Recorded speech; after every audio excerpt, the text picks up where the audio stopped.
இப்போ கவனிங்க, ஏவாள், நல்ல ஒரு ஆமென் சொல்லுங்க பாப்போம். அப்ப நான் யாரு? பிசாசு. நல்ல ஒரு ஆமென் சொல்லுங்க பாப்போம். இப்போ இந்த பிசாசு இந்த பழத்தை கையில எடுத்து நல்லா கவனிங்க, ஏவாள் வாயில கொண்டு போய் திணிக்கல. நல்ல ஒரு ஆமென் சொல்லுங்க பாப்போம். ஏவாள் வாயில கொண்டு போய் என்ன பண்ணல? திணிக்கல. நல்ல ஒரு ஆமென் சொல்லுங்க பாப்போம்.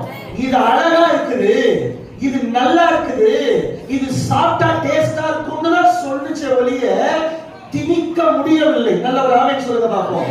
இத வேணாம்னு சொல்றதும் இத வேணும்னு சொல்ற அதிகாரத்தை கர்த்தர் ஏவாள் கையில தான் கொடுத்திருந்தார்.